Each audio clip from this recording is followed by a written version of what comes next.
Salut à tous, bienvenue sur la chaîne OLK. Aujourd'hui, je vous parle de la diversité et de la complémentarité des pratiques en kitesurf.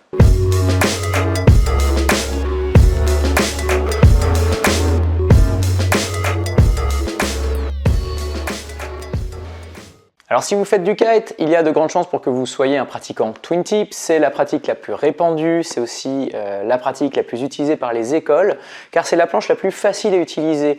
Elle a des footstraps, elle est bidirectionnelle, ce qui veut dire qu'on a les pieds bien calés et on n'a pas besoin de changer la position de ses pieds lorsque l'on change de direction. Donc tout ça rend ce support très attrayant, facile d'utilisation, mais la pratique du kite, ce n'est pas que ça. En fait, le kite, c'est un cerf-volant qui utilise la force du vent pour nous propulser. Et ensuite, le support que l'on met sous les pieds, ça n'a aucune importance. Vous pouvez tout aussi bien utiliser un surf, un mountain board, un snowboard, un buggy, une planche de foil, un wake skate, un catamaran et pourquoi pas même embarquer sur un paquebot qui lui-même va être propulsé par un cerf-volant d'une autre envergure. Le support, il est donc complètement modulable et libre à vous d'en faire ce que vous voulez. D'ailleurs, il y a une petite vidéo qui est assez sympa de Switch Kite qui remonte à quelques années où on voyait les riders utiliser tout et n'importe quoi comme une porte de frigo ou une tongue géante pour voir si c'était kiteable. Et parfois, la réponse est assez surprenante. Donc je vous invite à aller regarder ça, c'est plutôt drôle. Si vous passez d'un support à un autre, vous allez vite vous rendre compte que vous n'utiliserez pas votre kite de la même manière. Alors bien entendu, les grandes lignes restent les mêmes, mais en avançant dans la pratique, vous réaliserez vite que votre pilotage devrait évoluer et que vous allez de ce fait développer de la finesse de toucher et que vous développerez également une meilleure perception et une meilleure compréhension de votre fenêtre de vent, ce qui est quand même le nerf de la guerre dans la pratique du kite. Vous allez donc voir une complémentarité dans les pratiques propres au kite, comme par exemple le strapless, le foil, le twin tip. Par exemple, en strapless, on voit souvent des gens qui butent sur tout simplement le virement de bord ou le jibe.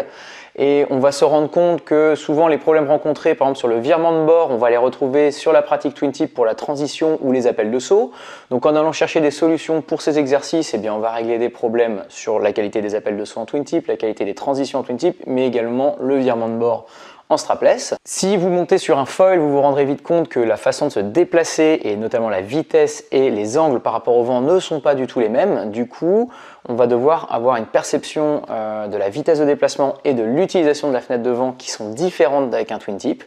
Et quand vous allez repasser sur un twin tip, vous allez trouver ça extrêmement facile parce que vous aurez beaucoup plus de temps pour prendre des décisions, ce sera vraiment beaucoup plus accessible.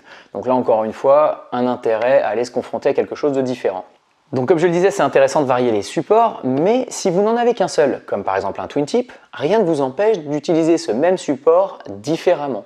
Du coup, votre twin tip, vous pouvez l'utiliser pour faire des sauts aile haute, des sauts aile basse, de la vitesse, du déhooké, de la vague, et même jouer avec d'une manière pas forcément académique, plutôt ludique, mais qui va vous apprendre à être de toute façon beaucoup plus adroit avec votre matériel et surtout aussi à vous faire plaisir. Je reviens sur l'idée du déhooké. On voit souvent des gens qui ne veulent pas faire de déhooké, ils disent que ça ne les intéresse pas, mais on n'est pas obligé de pousser la pratique déhooké très loin. Par contre, aujourd'hui, si vous ne savez pas régler votre kite, si vous ne savez pas l'utiliser dans toute une pratique basique de déhooké, eh bien vous avez des grosses lacunes sur les connaissances de réglage d'une aile, sur les réflexes à avoir pour bien piloter votre aile. Et donc c'est bien sûr dommage pour vos connaissances générales, mais aussi pour votre capacité d'évolution et votre sécurité bien entendu. Donc la complémentarité bien entendu sur tous les supports kite dans leur ensemble, qu'ils soient sur mer ou sur neige ou sur terre, mais aussi dans la glisse. Le kite, c'est avant tout un melting pot de plein de sports de glisse avec beaucoup d'inspirations différentes et d'évolutions potentiellement différentes.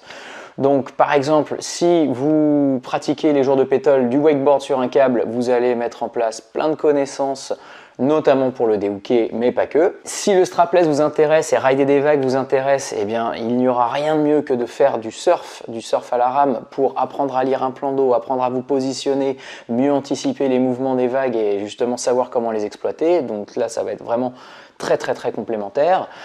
Prendre tout simplement un skateboard, ça va demander certaines qualités de proprioception, d'équilibre, vous allez être dans une glisse différente mais néanmoins un minimum similaire et donc ça va vous apporter bien entendu des notions qui vous aideront bien sûr en twin tip mais aussi pourquoi pas par exemple en strapless freestyle. Pour la progression, une chose essentielle, et bien entendu, c'est de maîtriser de A à Z son cerf-volant, de pouvoir en faire ce que l'on veut quand on veut. Donc, quand le vent n'est pas suffisant pour naviguer, allez jouer avec votre cerf-volant sur la plage. Prenez une petite aile entre 5 et 10 mètres carrés dans un vent inférieur à 12 nœuds. Et il y a une multitude d'exercices à faire. Ça constitue aussi des cours de perfectionnement que je donne. Il y a vraiment des résultats très intéressant et en plus c'est ludique, donc n'hésitez jamais à le faire. J'espère que cette vidéo vous donnera envie d'être un petit peu plus curieux, de tester tous les jouets qui peuvent vous passer par la main et puis qu'elle vous permet de voir un petit peu le kite comme autre chose qu'un simple sport où on fait des ronds dans l'eau et puis on se met un capteur goût pour savoir si on a été à 2 mètres ou à 3 mètres. Ça c'est vraiment très réducteur. Le kite c'est vraiment beaucoup plus que ça, c'est beaucoup plus riche. Il y a une grosse source d'inspiration, c'est un melting pot comme je disais de plein de sports. Et donc les évolutions sont vraiment très larges. Et si parfois vous exprimez un certain ennui dans votre pratique du kite, si vous exprimez une petite lassitude et que vous ne savez pas quoi faire, vous allez bien entendu trouver de l'inspiration si vous faites d'autres sports de glisse. Voilà, sur ce, écoutez, prenez le premier jouet qui passe et puis allez vous amuser avec. Et moi je vous dis à bientôt pour une prochaine vidéo. À plus!